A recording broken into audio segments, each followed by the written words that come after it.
بسم اللہ الرحمن الرحیم۔ السلام علیکم ورحمۃ اللہ وبرکاتہ۔ ناظرین، آج ہم آپ کے ساتھ آیت سکینہ شیئر کرنے والے ہیں جو کہ دل و دماغ کے سکون کے لیے ہے، بے قراری، خوف اور ذہنی پریشانی کو دور کرنے کے لیے ہے۔ سکینت والی آیت جو غم، کمزوری اور بے قراری کو دور کرتی ہیں۔ ابن القیم رحمہ اللہ فرماتے ہیں کہ جب کبھی شیخ الاسلام ابن تیمیہ رحمہ اللہ پر معاملات شدت اختیار کر لیتے، یعنی ان پر مشکلات آتی، تو وہ آیت سکینہ کی تلاوت فرماتے۔ ایک بار انہیں ایک حیرت انگیز اور ناقابل فہم واقعہ ان کی بیماری میں پیش آیا۔ جب شیطانی ارواح کمزوری کی حالت میں ان پر غالب آئی، میں نے انہیں کہتے ہوئے سنا۔ وہ فرماتے ہیں جب یہ معاملہ زیادہ زور پکڑ گیا تو میں نے اپنے رشتہ داروں اور ارد گرد کے لوگوں سے کہا آیت سکینہ پڑھو۔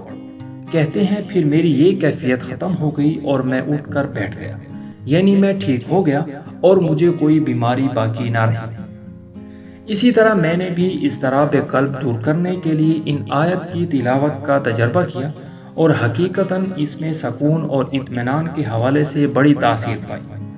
سکینت اصل میں وہ اطمینان، وقار اور سکون ہے جو اللہ اپنے بندوں کے دل پر اس وقت اتارتا ہے جب وہ شدت خوف کی وجہ سے لاحق کے اضطراب کے باوجود اس سے خفا نہیں ہوتے، اور اس سے اس کے ایمان، قوت یقین اور مثبت سوچ میں اضافہ ہوتا ہے۔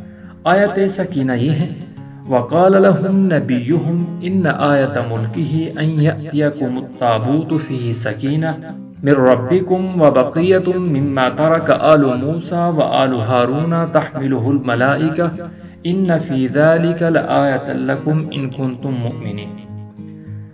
اور اللہ کے نبی نے ان سے فرمایا کہ اس کی بادشاہت کی علامت یہ ہوگی کہ تمہارے پاس وہ تابوت واپس آ جائے گا جس میں تمہارے رب کی طرف سے تسکین بھی ہے، اور آل موسیٰ اور آل ہارون کے چھوڑے ہوئے بقایا جات بھی ہیں جسے فرشتے اٹھائے ہوئے ہوں گے۔ یقیناً اس میں تمہارے لیے ایک بڑی نشانی ہے اگر تم ایمان لانے والے ہو۔ ثم انزل اللہ سکینتہ علی رسولہ وعلی المؤمنین وانزل جنودا لم تروها وعذب الذین کفروا وذلک جزاء الکافرین۔ پھر اللہ سبحانہ وتعالی نے اپنے رسول اور مؤمنون پر اپنی سکینت نازل کی اور ایسے لشکر بھیجے جنہیں تم نہیں دیکھ سکتے، اور کافروں کو عذاب دیا، اور کافروں کا یہی بدلہ ہے۔ إِلَّا تَنْصُرُوهُ فَقَدْ نَصَرَهُ اللَّهُ إِذْ أَخْرَجَهُ الَّذِينَ كَفَرُوا ثَانِيَ اثْنَيْنِ إِذْ هُمَا فِي الْغَارِ إِذْ يَقُولُ لِصَاحِبِهِ لَا تَحْزَنْ إِنَّ اللَّهَ مَعَنَا فَأَنزَلَ اللَّهُ سَكِينَتَهُ عَلَيْهِ وَأَيَّدَهُ بِجُنُودٍ لَّمْ تَرَوْهَا وَجَعَلَ كَلِمَةَ الَّذِينَ كَفَرُوا السُّفْلَىٰ وَكَلِمَةُ اللَّهِ هِيَ الْعُلْيَا وَاللَّهُ عَزِيزٌ حَكِيمٌ۔